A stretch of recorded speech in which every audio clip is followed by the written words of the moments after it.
Caros alunos, nesse capítulo de chipset eu vou ser bem sucinto, falar apenas pequenos conceitos,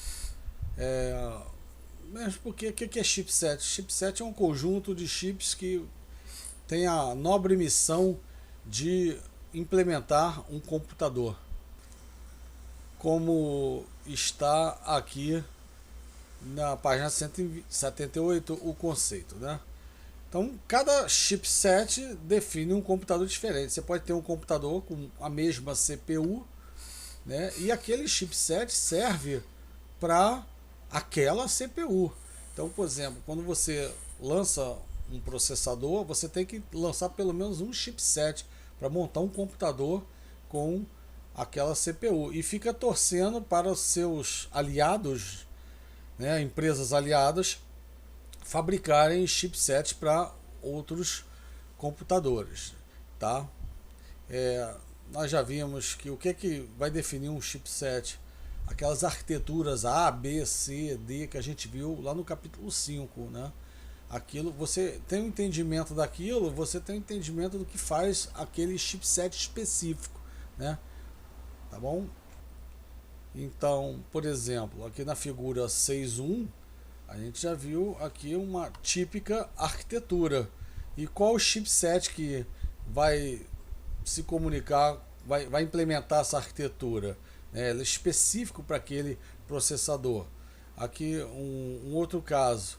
Qual o chipset que vai trabalhar com essa arquitetura? Aqui o chipset, por exemplo, não vai se comunicar com a RAM, assim como o anterior se comunica. Não tem nenhuma ligação elétrica entre os dois, né? Então vamos passar aqui por alto um chipset, assim, grande parte da história, né? Ele é composto por dois chips, né? Que a gente vai chamar de ponte norte e ponte sul. A ponte norte ela vai implementar as comunicações de alto desempenho, né, alta velocidade. Então, comunicação com a placa de vídeo, comunicação com a memória, quando for o caso, né? No caso da AMD, hoje a gente já sabe que não se comunica, tá? E a ponte sul com aqueles periféricos mais lentos, né? O interface PCI, as interfaces de HDE, né? PATA, SATA, serial ATA, paralelo ATA, USB. E aqueles periféricos que vêm on-board, eles estão aonde? Estão na ponte sul do chipset.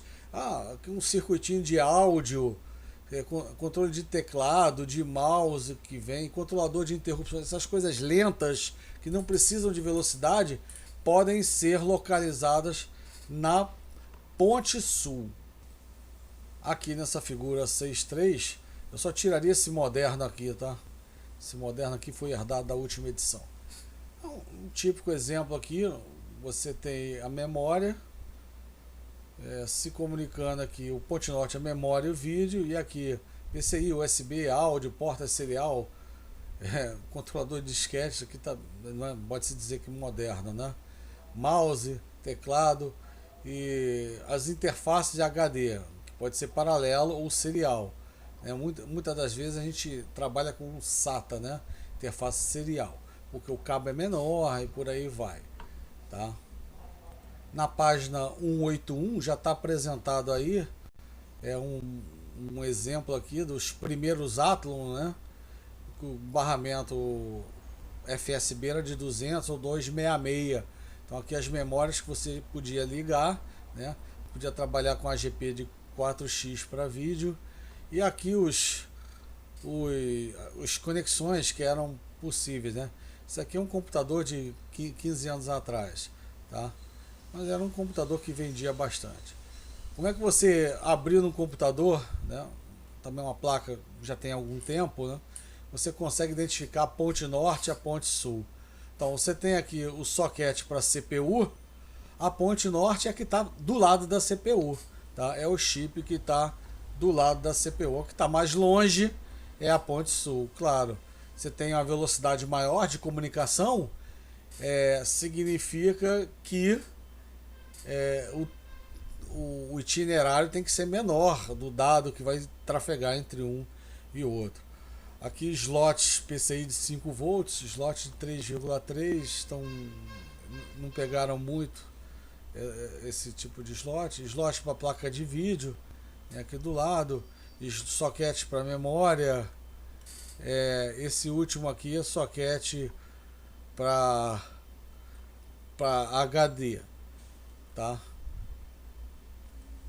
Essa seção 6.4 do livro, acho que vale a pena dar uma lida para você ter alguns conceitos. Você pode se deparar com um computador de 10 anos atrás, precisar, você quer resgatar o conteúdo de um HD, a interface dele é ATA, paralelo ATA. É aquilo que eu tinha falado, carro de som, um problema. O cara tá vendendo aqui e tá parado aqui em frente ao meu prédio. Vamos lá então. Então, essa seção 6.4 vale a pena você dar uma olhada, tá? Vou passar aqui nos pontos principais aqui, tá? Aqui fala um breve histórico dessa parte de barramento específicos para HD, né? PATA, SATA. Depois a gente fala um pouquinho de barramento PCI, tá? E aí o que eu vou dar ênfase agora, que é nesse conector PCI Express novo. Tem até um capítulo no final do livro, ele não está no Pladis, tá? Mas quem quiser dar uma lida, tá bem resumido essa parte de arquitetura PCI Express, né? Então, quer dizer, não há uma regra, né, do que fazer, de como implementar um chipset. Então eu vou passar alguns exemplos aqui e mostrar, por exemplo, que o PCI Express ele pode entrar tanto na ponte norte quanto na ponte sul, ou nos dois, né? Esse aqui é o exemplo de um Pentium 4 Dual Core, né, que você tem uma placa de vídeo por barramento PCI Express conectado, ele é 16x conectado à ponte norte, e tem outros PCI ligados à ponte sul, tá? Aqui na página 185 a gente tem alguns exemplos de arquitetura de chipset da AMD, né? Então aqui eu também vou aconselhar só dar uma olhada por alto, também você ter uma ideia de como diferenciá-las. Aqui também eu gostei desse exemplo aqui, uma arquitetura 64, exemplos típicos também, onde você liga PCI Express na ponte norte, né? Na ponte norte, aqui ligando o PCI Express na ponte norte também, e comunicação PCI na ponte sul, tá? Então, assim, não tenha, deu um problema aqui no meu microfone. Então, só para finalizar aqui, não tem assim muita teoria, tá? Eu não botei nenhuma foto aqui de chipset novo, mesmo porque hoje a tecnologia, alta velocidade, eles botam aquela parte metálica por cima, né? Para evitar interferência eletromagnética, para fazer uma blindagem do componente, você acaba não vendo como você via antigamente o chip lá propriamente dito, tá bom? Então essa aqui é só para dar uma ideia do que é chipset. Tem um capítulo bem curto, eu no máximo posso cobrar conceitos principais, o que é ponte norte, o que é ponte sul, tá? Fora isso, é mais autoexplicativo você fazer uma comparação entre aquelas arquiteturas A, B, C, D, tá? Até a arquitetura J do capítulo anterior.